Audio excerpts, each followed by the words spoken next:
can do. We never really saw him do it his entire career until now.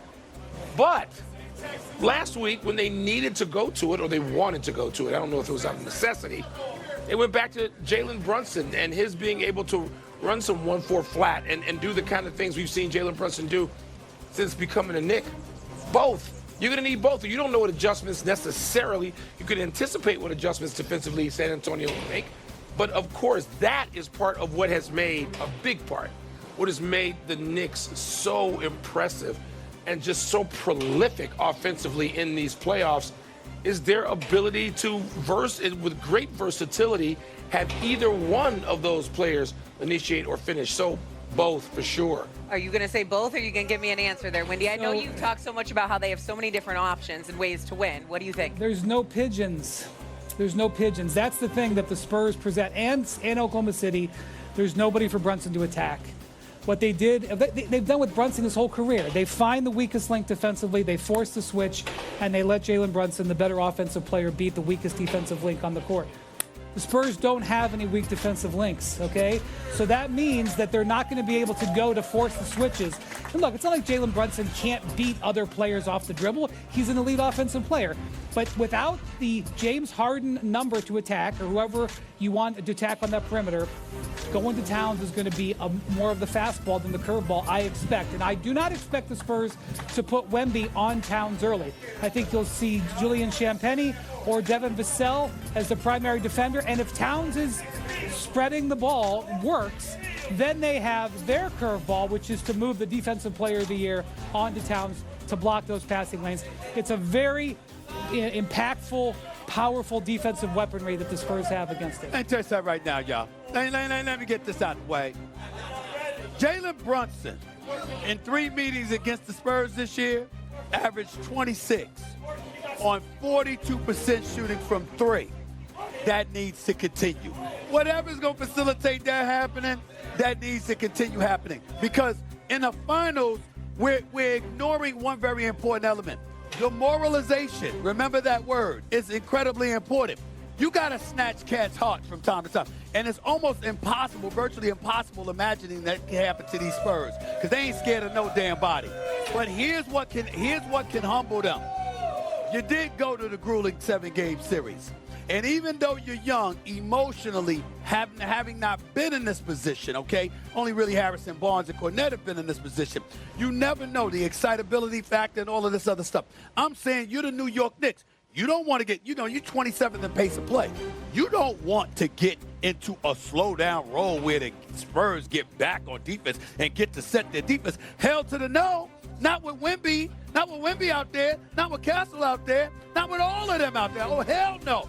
The New York Knicks literally have to shred their identity in that regard. Push the ball up the court at every possible turn. Just for Coach Johnson to sit up there and be like, let me so Wemby get some rest. And while he's on the bench, then you do all of that. Then you exploit it. But to get him off the floor, you got to run. Because if you're not running, he gets to sit up there and conserve his energy, in all likelihood not get in foul trouble, not be tired, and he's fresh for the damn fourth quarter, and we don't want that. This is what you do if you're the New York Knicks. You run Mike Wilbon. You call Anthony Towns. You stroke it, baby. You make sure you're hitting them damn threes, okay? And if you got small boys on you when Wemby's out of the damn lineup, you bully ball them. You handle your business. But the key is to engage in normalcy. And the only way to do that is to get that damn alien out of the lineup as quick as you possibly can. The other thing is, you know what? No one player is going to have 7 great games. So even if Karl Anthony Towns has 2.5 great games, you're still going to need to, I love the way Wendy described it with the curveball and fastball. Right. You're going to have to employ both of them. Deploy both of them at some point. Even if Cat gets off to a great start tonight, there's going to be a point at this series with all those defenders where you're going to have to switch it up, change it up. Mike Brown is going to be challenged to figure out what to go to and when. When do you go to your bullpen, and what is it? If Towns starts the series in a way that it sounds like you were suggesting, and I agree with you. Right. When do you go to Brunson? How soon do you need to do it? But you often, and Wendy, we always hear Wilbon alluding to experience having to go through, and you're absolutely right. Here's the thing. when you're young, you're addicted offensively. What makes the Spurs special is that they deviate from what normal young squads usually are fixated on. They're usually fixated on offense. These brothers got defenders everywhere. All right? Well, you know what you do if you're the New York Knicks? You throw some of your own medicine at them. You put them on lockdown too. You frustrate them offensively. You frustrate them when they're on offense. Because by doing that, you never know what kind of mistakes they're going to make because they want to be able to score the ball too. Because you know they're coming to defend. But if you throw their own medicine at them, that could also work to your advantage as well. It's not just a physical game. It's a mental game. It's an emotional game. And I love Stephon Castle. He's a stud. But if there's one thing that he shows me you can exploit, is that he does get a bit emotional. He is feisty. You could draw him into fouls. You could draw him into potentially technical fouls. You definitely could draw him into turnovers. But De'Aaron Fox and Harper are out there, so him not having to play the point, he'll be fine. But you've got to tug at his emotions and work and make that work against him. Those are the kind of things you got to be doing. Two weapons the Knicks have. One, the size of Bridges and Anunoby. Despite the East-West differential, the Spurs have not seen wings of that size, and that will affect their perimeter players' ability to score. That is absolutely true. The second thing is offensive rebounding, which is why we've been talking so much about Mitchell Robinson. In the NBA Cup game, Mitchell Robinson had 10 offensive rebounds. Okay? He can make a very big impact. We'll see how that hand is feeling, and it is a hand. You're right. They had to announce it yesterday. It was his hand, and you know what it is? It's the boxer's fracture. Call it a boxer's fracture. You know why they call it a boxer's fracture? Okay, and he didn't talk to the media yesterday, but he punched a whiteboard. I don't know what he did.